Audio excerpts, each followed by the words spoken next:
Nursing ज्ञान पे। देखिए फर्स्ट ईयर का जो है आज हम लेकर आए हैं बिहेवियर साइंस, ठीक है ना। बिहेवियर साइंस के मोस्ट इंपॉर्टेंट क्वेश्चन कराने वाले हैं, ठीक है। तो चलिए शुरू करते हैं बिना किसी देरी किए हुए, ठीक है। पहला क्वेश्चन है आपके सामने, देखिए यहाँ पे साइकोलॉजी और एक्सप्लेन स्कोप ऑफ साइकोलॉजी। मतलब आपसे 10 नंबर में क्वेश्चन पूछता है कि साइकोलॉजी क्या होता है और साइकोलॉजी का कौन कौन से क्षेत्र है बताइए, ठीक है ना। तो देखिए ये जो क्षेत्र है साइकोलॉजी का, चलिए जो है हम लोग यहाँ पे देखने का प्रयास करते हैं, ठीक है। चलिए अब यहाँ पे आप लोग देखिए कि जो साइकोलॉजी का जो स्कोप है, उससे पहले आप लोग जानिए कि साइकोलॉजी मनोविज्ञान होता क्या है। तो देखिए अरस्तु ने कहा कि मनोविज्ञान मन का विज्ञान है, मतलब मनोविज्ञान व्यवहार का विज्ञान है, ठीक है ना। यह अरस्तु ने कहा। वाटसन ने कहा कि मनोविज्ञान मानव व्यवहार का सकारात्मक विज्ञान है, समझ गए ना। अरस्तु ने कहा कि मनोविज्ञान मन यानी व्यवहार का विज्ञान है, और वाटसन ने सिर्फ इसमें क्या जोड़ दिया कि सकारात्मक विज्ञान है, यानी मनोविज्ञान मानव व्यवहार का सकारात्मक विज्ञान है, ये वाटसन ने जोड़ दिया, ठीक है। पिलसबरी ने क्या कहा, पिलसबरी के अनुसार कि मनोविज्ञान मानव व्यवहार का विज्ञान है, मतलब माइनर डिफरेंस है सब में, ठीक है ना। यहाँ पे पिलसबरी ने कहा कि मनोविज्ञान जो है मानव बिहेवियर का, मानव व्यवहार का एक विज्ञान है, ठीक है। और इसी में अगर मानव व्यवहार का सकारात्मक विज्ञान है, सकारात्मक जोड़ देंगे तो वाटसन हो जाएगा। और सीधा अगर अरस्तु बोलेंगे तो अरस्तु ने सीधा कहा कि मनोविज्ञान मन का विज्ञान है, मतलब व्यवहार का विज्ञान है, ठीक है। तो ये आपका हो गया डिफिनीशन, जो कि अलग अलग साइकोलॉजिस्ट ने बताया था। अब चलिए हम लोग मनोविज्ञान का विभिन्न क्षेत्रों को देखते हैं। देखिए मैं बार बार आप लोगों को कहता हूं कि मनोविज्ञान एक क्या है, आपका एक अध्ययन जो है, एक अध्ययन सामग्री का क्षेत्र है। अब ये मनोविज्ञान के सहायता से विभिन्न क्षेत्रों में जो है विभिन्न चीज़ों में जो है एक दूसरे को कोऑर्डिनेट बनाने के, एक दूसरे के व्यवहार को समझने, एक दूसरे को शारीरिक संरचना, एक दूसरे के चाल ढाल, एक दूसरे के मन की बातों को समझने का एक जो है यह मदद करता है, जिसका अलग अलग क्षेत्रों में अलग अलग उपयोग है, ठीक है। तो चलिए हम इसके क्षेत्रों को देखते हैं कौन कौन से क्षेत्र है जहाँ पे इसका उपयोग होता है।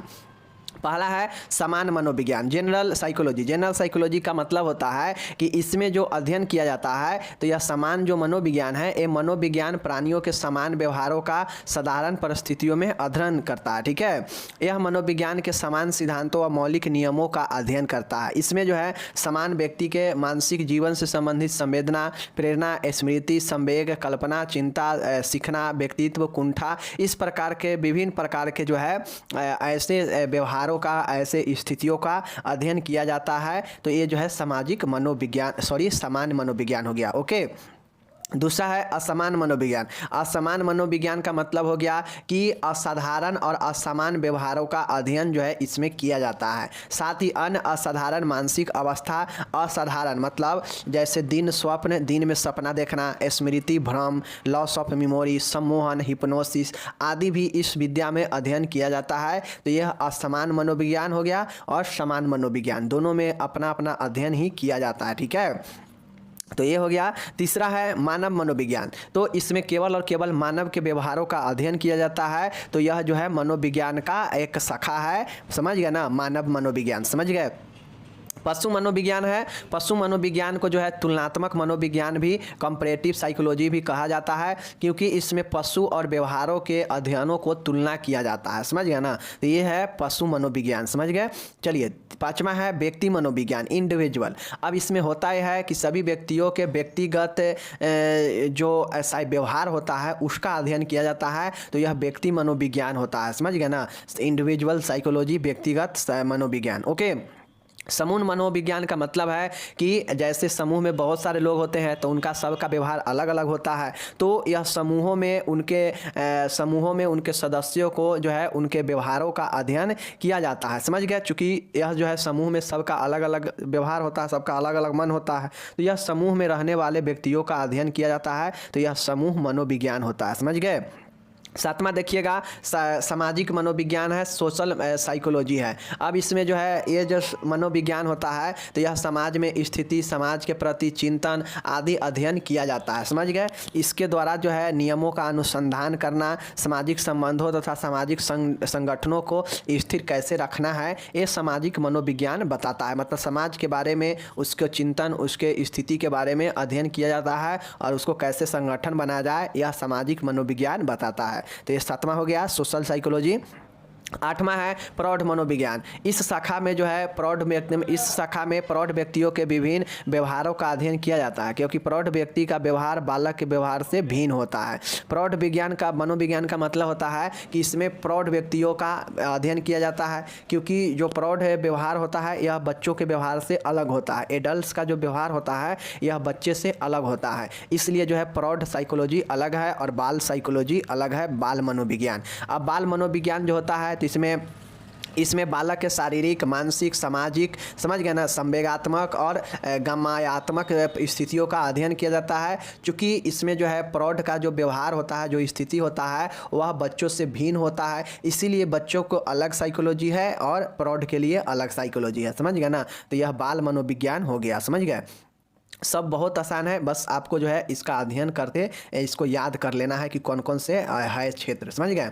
उसके बाद है कार्यकी फिजियोलॉजिकल साइकोलॉजी है। अब देखिए हमारा शरीर में मनोविज्ञान में शारीरिक प्रक्रियाओं का मनोवैज्ञानिक दृष्टि से अध्ययन किया जाता है, अतः यह विशिष्ट शाखा कार्यकी मनोविज्ञान कहलाती है। इसके अंतर्गत मानव व्यवहार को प्रभावित करने वाले अंगों जैसे मस्तिष्क, मेरुरुज, संवेदी अंग, मांसपेशियां, तंत्रिका आदि कार्यकी विज्ञान का अध्ययन है। फिजियोलॉजिकल, जैसे आप लोग जानते हैं शरीर में कुछ ऐसे क्रिया कामों में, शरीर के अंगों के कामों में कोई भिन्नता आता है तो वह शरीर को जो है मानसिक रूप से भी जो है ग्रसित करता है। व्यक्ति टेंशन लेने लगता है, चिंता होने लगता है कि हमें ये प्रॉब्लम हो गया है, ये प्रॉब्लम हो गया है। तो शरीर के अच्छा से काम कर रहा है या नहीं कर रहा है, इसका प्रभाव भी जो है व्यक्ति के व्यवहार पर पड़ता है। इसीलिए यह कार्यकी विज्ञान है, फिजियोलॉजिकल जो है साइकोलॉजी है, जिसके द्वारा व्यक्ति को अध्ययन किया जाता है कार्यात्मक। समझ गए। प्रयोगात्मक मनोविज्ञान है। प्रयोगात्मक मनोविज्ञान का मतलब होता है कि यह मनोविज्ञान का अध्ययन का सबसे महत्वपूर्ण विधि है। इस विधि में जो है प्रयोगात्मक विज्ञान जो है मानसिक प्रक्रियाओं और व्यवहारों का अध्ययन हेतु नियंत्रित परिस्थितियों में वैज्ञानिक पद्धतियों का प्रयोग किया जाता है। मतलब वैज्ञानिक जो चीज़ें हैं उसको जो है उपयोग किया जाता है, एक्सपेरिमेंटल साइकोलॉजी में प्रयोग किया जाता है। समझ गए, अध्ययन करने के लिए। 12 नंबर देखिएगा, परा मनोविज्ञानी है। परा साइकोलॉजी का मतलब होता है कि यह जो है या इसमें जो है इतेंद्रिय और अति इंद्रिय और इतेंद्रिय अवबोधन, पूर्व जन्मों, ये सब का अध्ययन किया जाता है। और यह मनोविज्ञान का जो है नई विकसित शाखा है, जिसमें जो है पूर्व जन्मों के बारे में जो है अध्ययन किया जाता है। इतेंद्रिय और अति इंद्रिय का अध्ययन किया जाता है। समझ गए, तो याद रखिएगा परा मनोविज्ञान। 13 है विकासात्मक मनोविज्ञान, डेवलपमेंट साइकोलॉजी। डेवलपमेंट साइकोलॉजी का मतलब है कि जैसे शिशु है, फिर बाल अवस्था है, फिर किशोर अवस्था है, फिर वयस्कावस्था है, फिर वृद्धावस्था है। और जैसे जैसे व्यक्ति शिशु से बाल अवस्था में पहुंचता है, फिर किशोरा में पहुंचता है, फिर वयस्क में पहुंचता है और फिर जो है वृद्ध में पहुंचता है। तो इसके साथ ही जैसे जैसे आगे बढ़े व्यक्ति का विकास होता है, वैसे वैसे ही जो है व्यक्ति के व्यवहार में भी जो है बदलाव आते रहता है। तो इसके व्यवहारों का अध्ययन इस विकास के क्रम में होते रहता है। तो यही विकासात्मक डेवलपमेंट साइकोलॉजी है। समझ गए। नेक्स्ट देखिएगा 14 नंबर, शिक्षा मनोविज्ञान, एजुकेशनल साइकोलॉजी। एजुकेशनल साइकोलॉजी का मतलब है कि इस मनोविज्ञान का यूज जो है शैक्षणिक क्षेत्र में उसके सिद्धांतों, उसके संकल्पना, उसके तकनीकों और मानव व्यवहारों पर लागू होता है, जिनसे छात्र जो है मनोवैज्ञानिक क्षमताओं के अनुसार जो है अपना शिक्षण प्राप्त करता है। नहीं कहता है कि जिसका मानसिक संतुलन जितना अच्छा होगा उतना ज़्यादा वह शिक्षा को ग्रहण करेगा। तो यह जो है शिक्षा मनोविज्ञान व्यक्ति को एक संकल्प, सिद्धांत और तकनीकों से युक्त बनाता है। समझ गए, शिक्षा मनोविज्ञान। औद्योगिक मनोविज्ञान का मतलब है कि जैसे औद्योगिक क्षेत्र में, समझ गए ना, इंडस्ट्रियल एरिया में जितने भी काम करने वाले मजदूर होते हैं या फिर उस इंडस्ट्री से अगर कोई ग्राहक, व्यापारी जुड़ा होता है तो वह जो है एक दूसरे के जो है बातों को समझने के लिए कैसे एक दूसरे को जो है ध्यान ख्याल रखा जाए, कैसे कोऑर्डिनेट किया जाए, समन्वय संबंध बनाया जाए मजदूर से मालिक को, समझ गए ना, फैक्ट्री के मालिक से व्यापारियों से, व्यापारियों को जो है ग्राहकों से कैसे एक दूसरे से जोड़ा जाए, उनके बातों को, उनके डिमांड को समझा जाए। तो ये औद्योगिक मनोविज्ञान, इंडस्ट्रियल साइकोलॉजी के ऊपर ही ये सब बेस्ड होता है। समझ गए ना। चलिए 60 नंबर है नैदानिक मनोविज्ञान। नैदानिक मनोविज्ञान का मतलब होता है कि मनोविज्ञान के इस शाखा में जो भी मनोरोग है उसमें असमान व्यवहार, उसके कारण, लक्षण, निदान, प्रकार, इन सब का जो है अध्ययन किया जाता है कि कैसे उपचार करना है, क्या क्या उसका लक्षण, क्या प्रकार होगा, कैसे निदान किया जाएगा। तो ये क्लिनिकल साइकोलॉजी, नैदानिक मनोविज्ञान होता है। समझ गए। चलिए नेक्स्ट देखिएगा व्यवसायिक परामर्श मनोविज्ञान है, counselling and vocational guidance psychology है। अब ये जो होता है व्यवसायिक या परामर्श मनोविज्ञान, तो इसमें मनोविज्ञान में जो होता है यह एक अत्यंत व्यवहारिक अनुप्रयोग व्यवसायिक परामर्श क्षेत्र है। व्यवसायिक परामर्श मनोविज्ञान युवा व्यक्तियों को उनकी क्षमता और प्रतिभा के अनुसार अपना करियर चुनने में मदद करता है, ठीक है ना। तो ये जो है आपका होता है काउंसलिंग व्यवसायिक परामर्श मनोविज्ञान, जिसमें युवाओं को जो है उनके करियर चुनने के लिए जो है उनको जो है उनके क्षमताओं के अनुसार प्रतिभा के अनुसार उनको करियर चुनने का जो है इसमें अध्ययन और इनका जो है मदद करता है। तो ये हो गया counselling and vocational guidance psychology, ठीक है। 18 नंबर देखिएगा वैधानिक मनोविज्ञान लीगल साइकोलॉजी। लीगल साइकोलॉजी जो होता है तो इस मनोविज्ञान में जो भी न्याय प्रणाली है कि जैसे कोई अपराध किया है तो वह झूठ बोल रहा है, या जो जज है तो उसका अपराध का कैसे जो है सज़ा का निर्धारण करेंगे, झूठे गवाह को कैसे पहचानेंगे कि ये झूठ बोल रहा है, समझ गए ना, उसके अपराध को कैसे निर्धारण करते हैं। तो ये आपका यही वैधानिक मनोविज्ञान लीगल साइकोलॉजी के द्वारा होता है, समझ गए चीज़ को। चलिए नेक्स्ट है 9वां है सैन्य मनोविज्ञान। सैन्य मनोविज्ञान का मतलब हो गया कि इस मनोविज्ञान के शाखा के द्वारा जो है मिलिट्री साइंस के क्षेत्र में मनोवैज्ञानिक सिद्धांतों का प्रयोग किया जाता है, समझ गए ना। इसमें होता है कि जैसे सैन्य सेवा है तो उसमें कैसे भर्ती किया जाए, उसका प्रशिक्षण कैसे होगा, उसका नेतृत्व कैसे तैयार किया जाए, युद्ध के समय में सैनिकों का मनोबल कैसे बनाए रखे, इन सारी चीज़ों पर जो है कैसे एक दूसरे से सामंजस्य संपर्क बनाना है, समझ गए ना। अधिकारियों से कैसे कोऑर्डिनेट करना है या सैनिकों से कैसे कोऑर्डिनेट करना है। तो यह सैन्य मनोविज्ञान एक महत्वपूर्ण भूमिका निभाता है साइकोलॉजी के क्षेत्र में, समझ गए। और आखिरी है 20वां नंबर, यहाँ पे देखिएगा 20वां नंबर जो है वो है राजनीतिक मनोविज्ञान पॉलिटिकल साइकोलॉजी। अब आप लोग को पता हो कि कोई भी राजनीतिक दल होता है तो सब जो है अपने अपने जो है नेतृत्व के अनुसार जो है काम करता है। सबका एक अध्यक्ष होता है, उपाध्यक्ष होता है, क्षेत्र के हिसाब से सबका जो है कार्यकर्ता बांटा होता है। तो वह जो है एक अपने सिद्धांत के अनुसार कार्य करता है। सभी राजनीतिक दल का अपना अपना अलग सिद्धांत होता है, समझ गए ना। तो यह जो राजनीतिक साइकोलॉजी जो होता है पॉलिटिकल साइकोलॉजी, इस क्षेत्र में साइकोलॉजी इस तरीक़ा से मदद करता है कि कैसे जो है समूह के व्यवहारों का ज्ञान, जनता के धारणा क्या है, मन में जनता क्या चाह रही है, नेतृत्व का गुण किस में कैसा है, तभी ना जो है पार्टी का कमान संभालता है। प्रचार का मनोविज्ञान, प्रचार क्या किया जाए, कैसे किया जाए, लोगों के बात क्या है, क्या समझा जाए, राजनीतिक कला, राजनीति के कला के रूप में कैसे हो सकता है, चुनाव प्रशासन, समझ गए, कानून आदि क्षेत्र इसकी अध्ययन सामग्री है। और इसमें राजनीति के हर एक पहलुओं के बारे में अध्ययन किया जाता है इस साइकोलॉजी में, समझ गए। जो क्या करता है कि राजनीति के क्षेत्र में ये साइकोलॉजी व्यक्ति को विभिन्न चीज़ों के अध्ययन और गुणों के नॉलेज के बारे में बताता है, समझ गए। तो यहाँ पे आपको ये 20 याद रखना है। सबसे पहले जो है आपको ये 20 पॉइंट याद रखना है कि कौन कौन से पॉइंट है इसमें। अब जैसे ही ये चीज़ें याद रखेंगे तो आपको आसानी से याद हो जाएगा, ठीक है। चलिए अब यहाँ पे देखिए, इसको जो है ये जो साइकोलॉजी है ना, इसको 2 कैटेगरी में बांटा गया, लेकिन इस दोनों कैटेगरी में ये 20 सिद्धांत 20 क्षेत्र आ जाता है, समझ गए ना। उपयुक्त जो भी हम लोग विवेचना देखे हैं, क्षेत्र देखे हैं, उन सब में मनोविज्ञान का क्षेत्र जो है बहुत ज़्यादा व्यापक है। मनोविज्ञान के विषय क्षेत्र यानी जो इसका विषय क्षेत्र है मनोविज्ञान का स्कोप जो है वह सैद्धांतिक है, समझ गए, थियोरिकल है और बिहेवियरल है, समझ गए ना। सैद्धांतिक भी है और व्यवहारिक, दोनों तरह के मनोविज्ञान इसमें इंक्लूड था। 20 जो हम लोग देखे है ना, उसमें कुछ ऐसा है जो कि सैद्धांतिक भी है, कुछ ऐसा था जो कि व्यवहारिक था, समझ गए। तो हम लोग इसी में सबको देख लिए हैं और ये अपने हर एक पहलुओं पर इसमें अध्ययन किया जाता है, समझ गए। तो ये आपका हो गया साइकोलॉजी के जो है दोनों क्षेत्र को 20 पॉइंट में हम लोग देख लिए हैं। आप लोग इसको अच्छे से याद कर लीजिएगा, समझ गए, इंपॉर्टेंट प्रश्न है।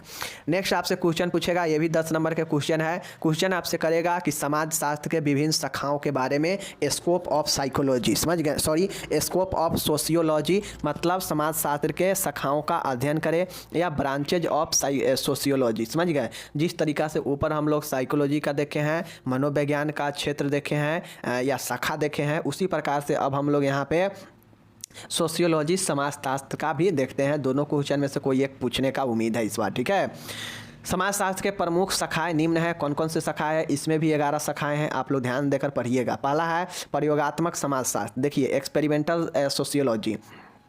किसी भी प्रकार के वैज्ञानिक विषय का अध्ययन प्रयोगात्मक तरीके से ही संभव है। कोई भी वैज्ञानिक विषय है उसका जो है एक्सपेरिमेंटल तरीके से ही अध्ययन जो है संभव होता है, जिसमें उस विषय से संबंधित तथ्यों का एकत्रित कर उनका विश्लेषण किया जाता है। और ये जो होता है यह समाज में ही होता है, समाज के लिए ही होता है। इसीलिए इसे प्रयोगात्मक समाजशास्त्र कहा जाता है कि इसमें समाज के लिए जो है उनके विषयों के अध्ययन किया जाता है। और इसमें जो है प्रयोगात्मक मतलब प्रयोग के द्वारा अध्ययन किया जाता है, क्योंकि प्रयोगात्मक विज्ञान जो होता है वह प्रयोग पर ही डिपेंड करता है। समझ गए ना, एक्सपेरिमेंट पर ही, साइंस पूरा एक्सपेरिमेंट पर ही चलता है। समझ गए। दूसरा देखिएगा यहाँ पे व्यवहारिक समाजशास्त्र है, अप्लाइड साइकोलॉजी। समाजशास्त्र में विद्यमान विभिन्न सामाजिक समस्याओं के समाधान हेतु समाजशास्त्र के ज्ञान उपयोग व्यवहारिक रूप से समाजशास्त्र के अंतर्गत किया जाता है। देखिए, समाजशास्त्र में जो भी समस्या है उसको जो है समस्याओं को समाधान हेतु व्यवहार के उपयोग किया जाता है, अप्लाई किया जाता है अपने व्यवहार का, जिससे समस्या का समाधान हो पाए। इसीलिए जो है व्यवहारिक समाजशास्त्र है, यानी अप्लाइड सोशियोलॉजी है, जिसमें समस्याओं को समाधान के लिए अप्लाई किया जाता है व्यवहार का। समझ गए। तीसरा देखिएगा विशुद्ध समाजशास्त्र है, प्योर सोशियोलॉजी है। प्योर सोशियोलॉजी का मतलब होता है कि विशुद्ध विज्ञान द्वारा, देख लीजिए, विशुद्ध विज्ञान द्वारा सामग्री का अध्ययन कर उससे निष्कर्ष प्राप्त कर उन्हें सिद्धांतों का रूप दिया जाता है। समझ गए। विशुद्ध समाजशास्त्र के अंतर्गत समाज की समस्याओं, परिवर्तनों, ठीक है ना, परिवर्तनों व संस्थाओं से अध्ययन सामग्री को एकत्रित कर उसका अध्ययन किया जाता है। यह विशुद्ध समाजशास्त्र होता है, जिसमें विशुद्ध समाजशास्त्र के अंतर्गत समस्याओं को, चेंजेज मतलब परिवर्तनों के, व्यवस्थाओं के और संस्थाओं के अध्ययन सामग्री को एकत्रित कर, कलेक्ट कर उसका अध्ययन किया जाता है। यही विशुद्ध समाजशास्त्र होता है। समझ गए। चलिए, चौथा समाजशास्त्र है सामाजिक मनोविज्ञान। सामाजिक मनोविज्ञान का मतलब होता है कि समाज में होने वाले उसके व्यवहारों को, बदलाव व्यवहारों के अध्ययन किया जाता है। समझ गए। व्यक्तियों के, समाज में उपस्थित व्यक्तियों के व्यवहारों का अध्ययन किया जाता है, तो वह समाज में ही होता है व्यक्ति, तो इसीलिए इसे जो है सामाजिक मनोविज्ञान कहा जाता है। समझ गए। जिसमें व्यक्तिगत, समूह, सभी स्तर पर अध्ययन किया जाता है। नेक्स्ट है ऐतिहासिक समाजशास्त्र। ऐतिहासिक समाजशास्त्र का मतलब है कि पुराने समय में क्या हुआ है। समझ गए ना, समाज में पहले कौन सा संस्कृति था, कौन सा सभ्यता था, उसी सब इतिहास से तो पता चलता है ना। तो यह हिस्टोरिकल सोशियोलॉजी होता है, जिसमें भूत, वर्तमान और भविष्य के सामग्रियों का अध्ययन किया जाता है। समझ गए चीज़ को। चलिए, छठा पॉइंट है सामाजिक मानव शास्त्र है, सोशल एंथ्रोपोलॉजी है। समाज में उपस्थित मानव और उनके विकास अवस्थाओं का और मानव संबंधों का अध्ययन करना ही जो है क्या कहलाता है, मानव समाजशास्त्र कहलाता है। मानव समाजशास्त्र का मतलब है सामाजिक मानव शास्त्र। सामाजिक मानव शास्त्र का मतलब है कि जो भी व्यक्ति समाज में होते हैं उनके परिवर्तनों को, उनके विकासों को, उनके कंडीशन, अवस्थाओं के जो है अध्ययन किया जाता है, तो वह मानव सामाजिक शास्त्र होता है। समझ गए। मानव सामाजिक शास्त्र होता है। समझ गए ना।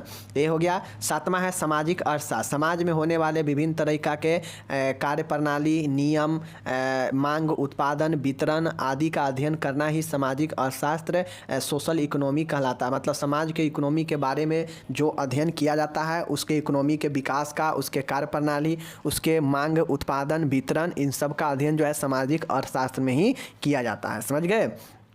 आठवां पॉइंट है समाजशास्त्र एजुकेशनल सोशियोलॉजी। एजुकेशनल सोशियोलॉजी का मतलब है कि इस शाखा के अंतर्गत समाज में शैक्षणिक संस्थाओं के कार्य, महत्व, भूमिका व समाज पर प्रभाव का अध्ययन किया जाता है। मतलब समाज में जो शिक्षण संस्थान होते हैं, कोचिंग, स्कूल, इंस्टीट्यूट्स वगैरह, उनका क्या कार्य है, उनका क्या महत्व है, उनका समाज पर क्या इफेक्ट है, क्या भूमिका है, इसके प्रभावों का अध्ययन किया जाता है एजुकेशनल सोशियोलॉजी समाजशास्त्र के अंतर्गत, शैक्षणिक समाजशास्त्र के अंतर्गत। समझ गए।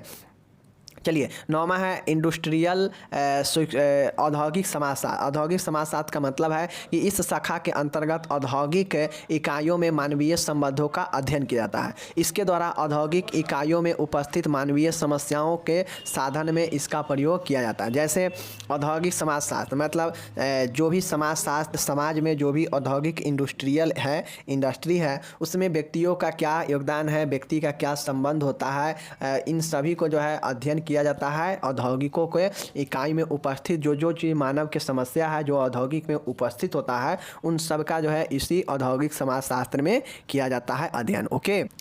चिकित्सीय समाजशास्त्र का मतलब होता है मेडिकल सोशियोलॉजी। मेडिकल सोशियोलॉजी का मतलब है कि चिकित्सीय समाजशास्त्र के अंतर्गत समाज में उपस्थित मानव समूहों की स्वास्थ्य समस्याओं का अध्ययन किया जाता है तथा स्वास्थ्य पर सामाजिक व सांस्कृतिक कारकों के प्रभाव का अध्ययन किया जाता है। जैसे समाज में रहने वाले व्यक्ति जो है विभिन्न प्रकार के अपने सामाजिक और सांस्कृतिक जो है उस पर प्रभाव पड़ता है, जिससे व्यक्ति का मानसिक रूप से या शारीरिक रूप से जो है अस्वस्थ होता है। तो वह जो है व्यक्ति के स्वास्थ्य के बारे में अध्ययन करना, स्वास्थ्य समस्याओं का अध्ययन करना, कौन कौन से समाज में जो है मानव के समस्या उपस्थित है, ये जो है अध्ययन किया जाता है। तो यही मेडिकल सोशियोलॉजी होता है। समझ गए? चलिए 11 नंबर यहाँ पर है आपराधिक समाजशास्त्र। आपराधिक समाजशास्त्र का मतलब है कि इस शाखा के अंतर्गत समाज में होने वाले विभिन्न प्रकार के आपराधिक घटनाओं, उसके प्रकार, कारण, समाज और उसका प्रभाव समाज पर क्या पड़ता है और उसके समाधान के उपाय भी सुझाए जाते हैं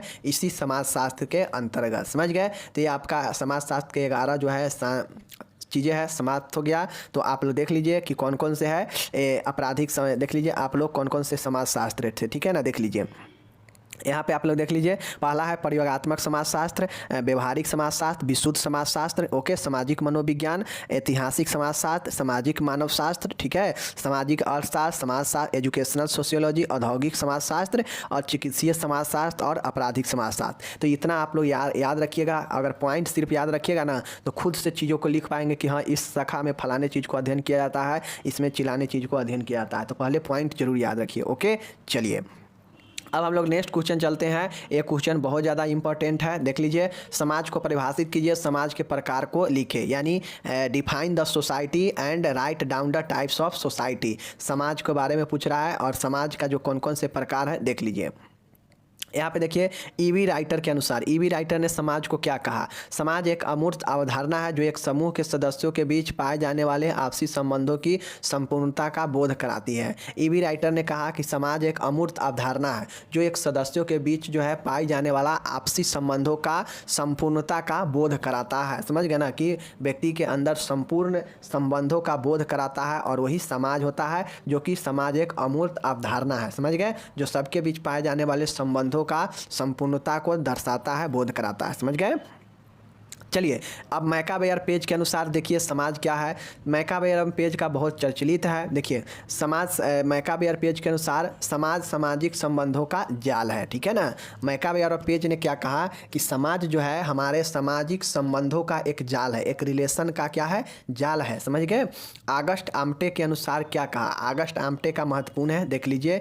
आगस्ट आमटे ने कहा कि समाज एक अत्यधिक जटिल संरचना है। आगस्ट आमटे ने क्या कहा कि समाज एक अत्यधिक जटिल संरचना है। ठीक है? तो इस श्लोक को आपको याद रखना है। चलिए अब हम लोग इसको प्रकार देखते हैं। ठीक है? देखिए विभिन्न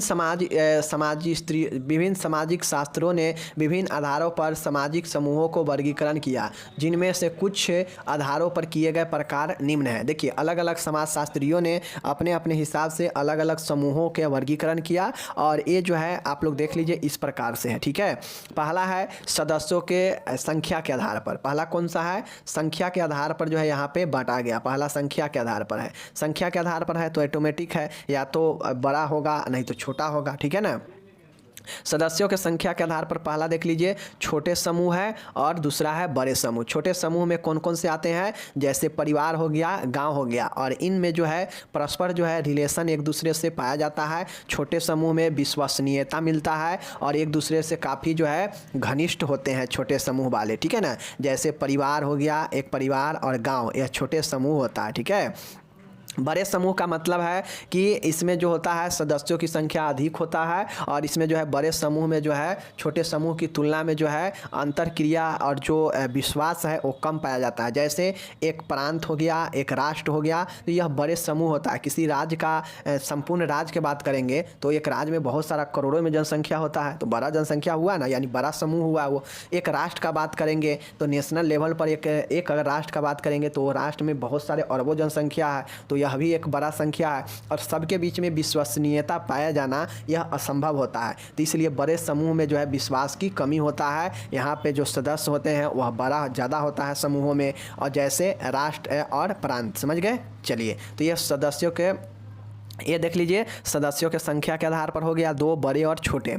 अब यहाँ पे देखिए स्थायित्व के आधार पर, स्थायित्व के आधार पर मतलब होता है कि एक होता है स्थिर समूह और एक होता है अस्थिर समूह। स्थिर समूह कौन कौन से होते हैं, जैसे देख लीजिए परिवार भी स्थिर होता है, परिवार से जो रिलेटिव होते हैं, नातेदारी जो होते हैं वो भी स्थिर होते हैं। शिक्षण संस्थान भी अपने जगह पर स्थित होता है, समझ गए। तो यह स्थिर समूह हो गया, जहाँ पे भीड़ लगता है वही ना समूह होता है। तो शिक्षण संस्थान में भी भीड़ होता है, जो रिलेटिव होते हैं उसमें भी भीड़ होता है, और परिवार में भी 2-4 लोग होते हैं, मतलब भीड़ होता है लेकिन कम ही भीड़ होता है, लेकिन होता तो है, समूह तो होता है। तो यही जो है स्थिर समूह हो गया, ठीक है। चलिए अब यहाँ पे अस्थिर समूह क्या होता है, तो कुछ ऐसे समूह होते हैं जो अस्थायी होते हैं, अस्थिर होते हैं, समझ गए, जो बहुत कम समय के लिए बनते हैं, जैसे भीड़ या श्रोता, समझ गए ना। जैसे कोई गायक आया, अब वो गायक आया, उसको देखने बहुत सारे लोग पहुँचे, तो वो ज़्यादा से ज़्यादा जब तक वो सिंगर या कोई गायक है तब तक वो श्रोता रहेगा उसके पास में, वो चला जाएगा, फिर वहाँ के जो झुंड है, जो समूह है, वह ख़त्म हो जाएगा। तो यह क्या हो गया, टेम्पोररी हो गया, समझ गए ना। तो यही भीड़ और श्रोता होता है, जिसके लिए कुछ समय के लिए भीड़ जमा होता है, तो अभी एक समूह होता है, लेकिन अस्थिर होता है, कुछ समय के बाद वो ख़त्म हो जाता है। तो देख लीजिए यहाँ पे स्वामित्व के आधार पर कौन सा है, स्थायित्व। स्थायित्व के आधार पर on the basis of stability, मतलब कितना ज़्यादा स्थिर है। तो स्थिर में एक स्थिर था और एक अस्थिर ग्रुप था, ठीक है। तीसरा है हम की भावना। तीसरा कौन है, हम की भावना, on the basis of we feeling. We feeling में एक होता है इन ग्रुप और एक होता है आउट ग्रुप। इन ग्रुप वाला जो होता है, तो इन ग्रुप वाला में हम की भावना पाया जाता है। इसमें जो सदस्य होते हैं, इस प्रकार के ग्रुप के जो सदस्य होता है, एक दूसरे के प्रति जो है इज्जत, सम्मान भाव की प्रेरणा दिखाता है, समझ गए। और जो अंतः समूह वाला जो व्यक्ति होता है, वह दूसरे बाह्य ग्रुप वाले का जो है क्या होता है, खिलाफ में होता है। मतलब वह अपने ग्रुप के सदस्यों के खिलाफ तो इज्जत रखता है, लेकिन सामने वाला बाह्य समूह का जो होता है, उसके प्रति जो है यह क्या होता है, हीन की भावना दिखाता है, समझ गए ना। तो यही अंतः समूह होता है और यही हम की भावना इसमें पाया जाता है। इसमें जो है एक दूसरे के व्यवहार जो है वह पालन करते हैं, अपने सदस्य अपने समूहों के जो नियम है उसके अनुसार यह काम करते हैं, ठीक है। तो यह हो गया इन ग्रुप।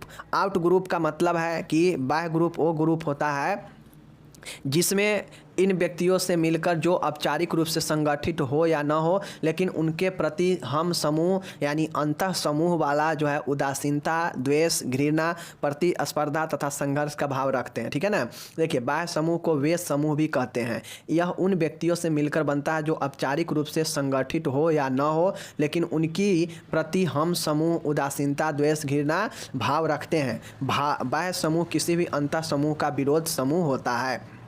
मतलब सीधा समझिए कि जो इन ग्रुप होता है उसमें जो है बी की भावना होता है, और जो आउट ग्रुप होता है उसमें वे का समूह होता है, समझ गए ना। अब जो आउट ग्रुप होता है तो इन ग्रुप वाले का शत्रु के समान होता है। मतलब इन ग्रुप में जो भी लोग होते हैं वह इन ग्रुप वाले सिर्फ और सिर्फ ये चाहता है कि हम जो है ठीक रहे, हमारा ग्रुप ठीक रहे, इसीलिए उसमें हम की भावना पाया जाता है। वो अपने ग्रुप के लिए हर एक चीज़ करता है, हर एक जो है चीज़ों का पालन करता है, लेकिन उस आउट ग्रुप उसके लिए शत्रु के समान होता है। मतलब वह दूसरे ग्रुप बाहरी ग्रुप वाले के लिए, बाहरी समूहों वाले के लिए वह देखना नहीं चाहता है, वह जो है उसके विरुद्ध में होता है उसके, तथा उसे घृणा, उसे प्रतिस्पर्धा और उससे संघर्ष, उदासीनता, द्वेष का भावना रखता है। कौन, अंतः समूह वाला, इन बी फीलिंग वाला, ठीक है ना। तो ये हो गया। चलिए तो यह समूहों के आधार पर आप लोग हम की भावना के आधार पर देख लिए कि एक में हम की भावना पाया जाएगा वह इन ग्रुप, जिसमें हम की भावना नहीं होता है वह आउट ग्रुप होता है, और जो आउट ग्रुप बाह्य ग्रुप समूह वाला जो होता है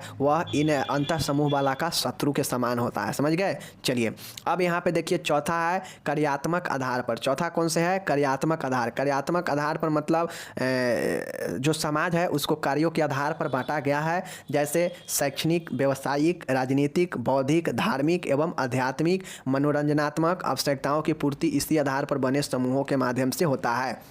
मतलब कार्यात्मक आधार पर मतलब सभी के अपने अपने कार्यों को अलग अलग तरीके से बांटा गया है। कोई शैक्षणिक कार्य में संलिप्त है, कोई व्यवसायिक कार्य में संलिप्त है, कोई राजनीतिक कार्य में है, कोई बौद्धिक कार्य में है, कोई धार्मिक चीज़ों को प्रचार कर रहा है, कोई आध्यात्मिक चीज़ों को प्रचार कर रहा है, कोई मनोरंजन के चीज़ों को दिखा रहा है। तो ये सब क्या है, ये सब आपके कार्यों के आधार पर जो है समाज को अलग अलग भागों में बांटा गया है उसके समूहों को, ठीक है ना। ये हो गया कार्यात्मक आधार पर। ओके, पांचवा है और आखिरी है सामाजिक संबंधों के आधार पर, on the basis of social relationship. अब समाज में कैसा संबंध है, इस संबंध के आधार पर बांटा गया है। पहला है सामाजिक समूहों के प्रकार या वर्ग का सबसे महत्वपूर्ण आधार है। सामाजिक संबंधों की गहनताओं के आधार पर समूहों को दो वर्गों में बांटा गया है। पहला है प्राथमिक समूह और दूसरा है द्वितीयक समूह। प्राथमिक समूह को अनौपचारिक समूह भी कहते हैं और द्वितीयक समूह को औपचारिक समूह कहते हैं। प्राथमिक समूह वह समूह होता है उसे कहा जाता है जिसमें जो भी सदस्य होते हैं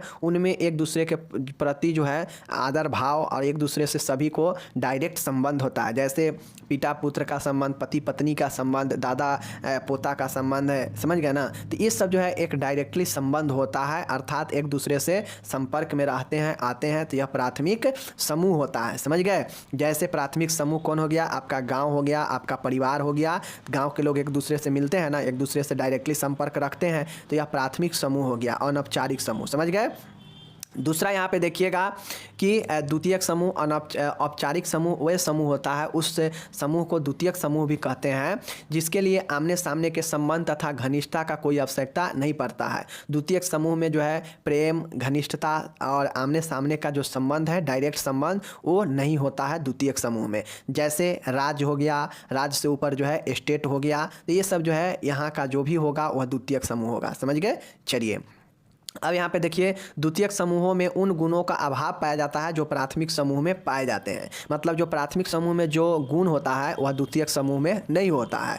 दूसरे शब्दों में यूँ कह सकते हैं कि द्वितीयक समूह में जो कुछ भी है वह प्राथमिक समूह में नहीं है, या फिर ये भी कह सकते हैं कि जो प्राथमिक समूह में है वो द्वितीयक समूह में नहीं है, ठीक है। तो यही आपका हो गया किसका, आपका प्रकार। तो देखिए 5 प्रकार से इसे वर्गीकरण किया गया है। कौन कौन प्रकार से वर्गीकरण किया गया है। पहला है कि सदस्यों की संख्या के आधार पर, कि समाज में कितने कितने सदस्य हैं, कौन कौन से हैं, तो सदस्यों की संख्या पर, मतलब एक छोटा समूह एक बड़ा समूह। दूसरा है कि जो समूह है, जो समाज है वह स्थिर है या नहीं है, तो स्थायित्व के आधार पर 2 भागों में बांटा। एक ऐसा समाज है जो कि स्थिर समूह से चल रहा है और एक ऐसा समाज है जो अस्थिर समूह से चल रहा है, ठीक है।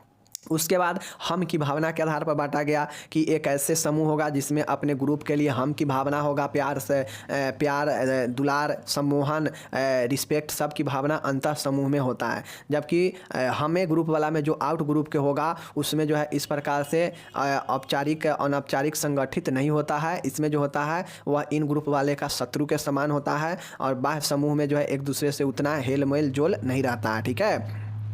चौथा है कार्यात्मक आधार, मतलब कार्यों के आधार पर बांटा गया। जैसे शैक्षणिक, व्यवसायिक, राजनीतिक, बौद्धिक, धार्मिक, आध्यात्मिक, मनोरंजनात्मक, ये सब जो है एक कार्यों के आधार पर अलग अलग समूहों को अलग अलग बांटा गया है। तो ये आपका हो गया कौन सा, कार्यों के आधार पर, समझ गए, चौथा। अब 5वां है सामाजिक संबंधों के आधार पर, कि समाज में अगर डायरेक्ट एक दूसरे से संबंध है तो आपका प्राथमिक समूह, अगर एक दूसरे से डायरेक्ट संबंध नहीं है तो वो मतलब द्वितीयक समूह होता है और वह बड़ा समूह होता है, ठीक है।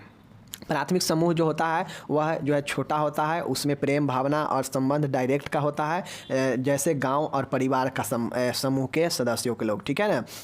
जैसे द्वितीयक समूह है औपचारिक है, जैसे देश राष्ट्र एक दूसरे के सब में संबंध रहता है, डायरेक्टली नहीं रहता है। तो यही चीज़ें हैं द्वितीयक समूह, समझ गए। चलिए अब इसका लक्षण देख लीजिए। आपसे एक और क्वेश्चन पूछेगा कि समाज के लक्षण और विशेषता को बताएं, कैरेक्टरिस्ट ऑफ सोसाइटी, समाज के विशेषता। चलिए हम लोग यहाँ पे देखते हैं समाज के कौन कौन से लक्षण हैं। समाज एक अमूर्त होता है, सोसाइटी इज एब्स्ट्रैक्ट। समाज एक अमूर्त अवधारणा है क्योंकि यह व्यक्तियों का समूह न होकर उसमें पनपने वाले सामाजिक संबंधों का जाल है, ठीक है ना।